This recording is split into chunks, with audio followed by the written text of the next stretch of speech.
नमस्कार मित्रों, this is M K Malhotra and you are watching M K science study YouTube channel. दोस्तों, आज के इस वीडियो में हम रसायन के कुछ महत्वपूर्ण टॉपिक लेके आए हैं जिसका नाम है रासायनिक समीकरण एवं अभिक्रियाएं। तो चलिए दोस्तों, बिना देरी किए हुए आज पढ़ते हैं हम आज के लेक्चर। तो रासायनिक अभिक्रिया, जब कोई पदार्थ स्वयं या किसी दूसरे पदार्थ के साथ क्रिया करके एक या अधिक भिन्न गुण वाले नए पदार्थ का निर्माण करता है, तब उस प्रक्रिया को रासायनिक अभिक्रिया कहा जाता है। जैसे लोहे में जंग को लगना, अंगूर का किण्वन में बदलना, हमारे शरीर में भोजन का पचना, भोजन पकाना और सांस लेना। तो दोस्तों, जब हम सांस लेते हैं ना, सांस वातावरण से ऑक्सीजन लेते हैं और कार्बन डाइऑक्साइड छोड़ते हैं। तो जब ऑक्सीजन लेते हैं, जब ग्रहण करते हैं ऑक्सीजन, तो ऑक्सीजन ग्लूकोज के साथ अभिक्रिया करके ग्लूकोज को ऑक्सीकृत कर देता है, जिससे उसे छोटी छोटी पाइरूवेट में तोड़ देता है, जिससे ऊर्जा का निर्माण होता है। तो अतः हम कह सकते हैं कि सांस लेना भी एक प्रकार की रासायनिक अभिक्रिया है। दूध से दही को बनना, दूध से दही का बनना भी एक प्रकार का रासायनिक अभिक्रिया है। तो चलिए देखते हैं रासायनिक अभिक्रिया की डिफिनीशन क्या होता है। तो जब कोई पदार्थ स्वयं एवं दूसरे पदार्थ के साथ क्रिया करके एक या अधिक नए पदार्थ का निर्माण करता है, तब उस प्रक्रिया को रासायनिक अभिक्रिया कहा जाता है। जैसे लिखिए, अंगूर का किण्वन होना। जैसे अंगूर का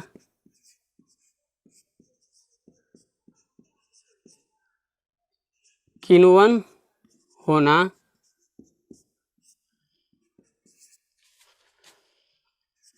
दूध से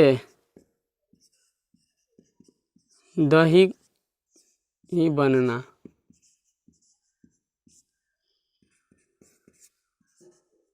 भोजन को पकना, भोजन को पकना,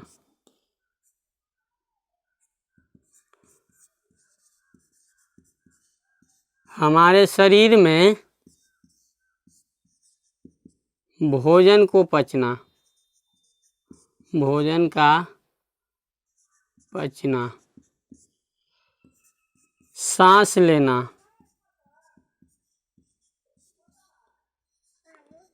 सांस लेना, लोहे में जंग लगना, लोहे में जंग लगना, रोस्टिंग ऑफ आयरन।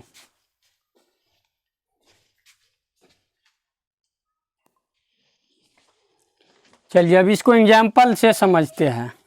ऐसे देखिए, CaO कैल्शियम ऑक्साइड जब अभिक्रिया करता है पानी के साथ, जब कैल्शियम ऑक्साइड अभिक्रिया करता है पानी के साथ, तब CaOH का होल 2 बनता है। तो इसका नाम हो गया कैल्शियम ऑक्साइड और ये है वाटर।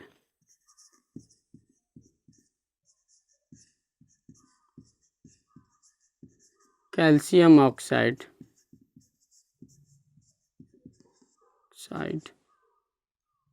और पानी। कैल्शियम ऑक्साइड क्या कर रहा है? पानी के साथ क्रिया करके कैल्शियम हाइड्रोक्साइड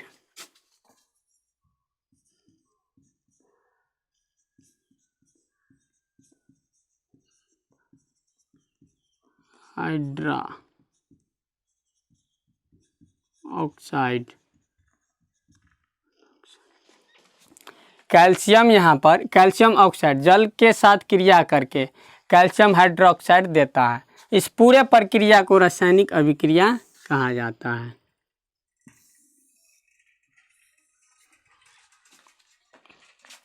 हाँ, इसका और दूसरा नाम होता है भखरा चूना। भखरा चूना, भखरा चूना का रासायनिक सूत्र होता है CaOH का होल 2। तो चलिए अब हम पढ़ेंगे रिएक्टेंट और प्रोडक्ट, यानी कि अभिकारक और प्रतिफल क्या होता है। तो चलिए इसका स्क्रीनशॉट लीजिए।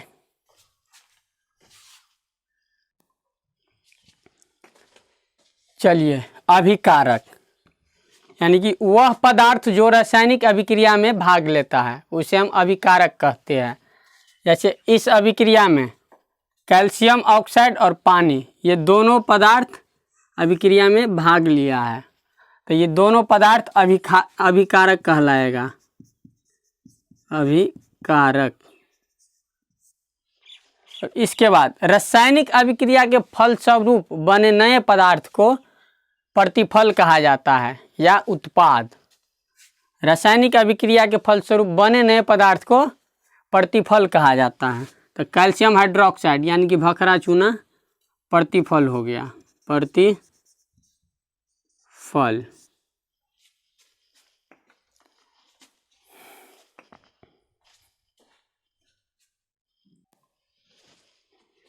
चलिए अब पढ़ेंगे हम रासायनिक अभिक्रिया के विशेषता।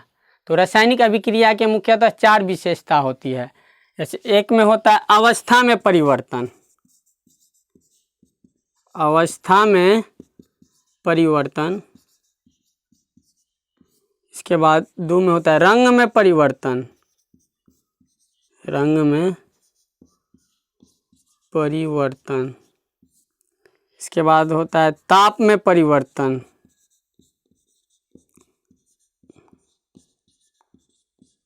इसके बाद होता है गैस की उत्पत्ति, गैस की उत्सर्जन यानी कि निष्कासन।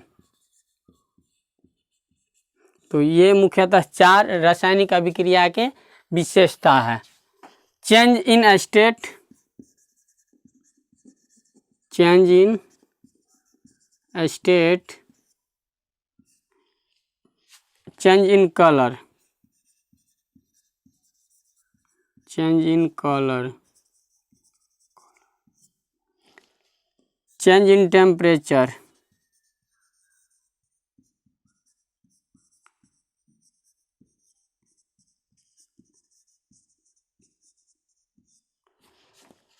रिलीज ऑफ गैस,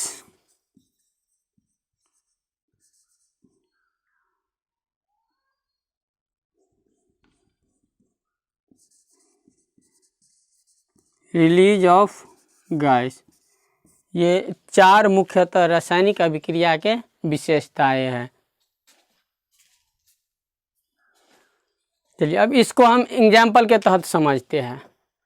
तो जब किसी दहनशील पदार्थ को हम जलाते हैं, जब किसी दहनशील पदार्थ को हम जलाते हैं तो उसके अवस्था में भी परिवर्तन होता है, रंग में भी परिवर्तन होता है, गैस की उत्पत्ति भी होती है और इसके बाद तापमान में भी परिवर्तन होता है।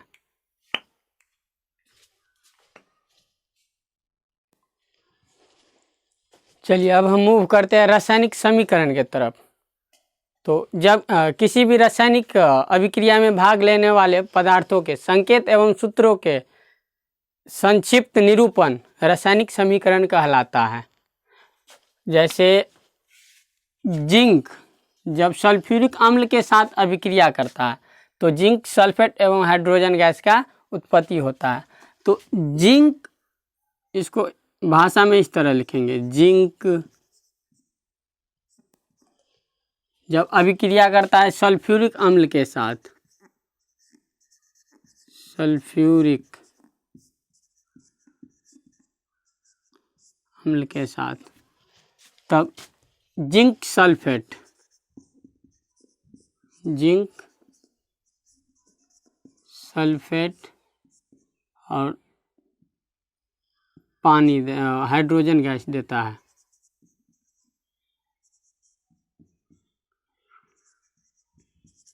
गैस। तो देखिए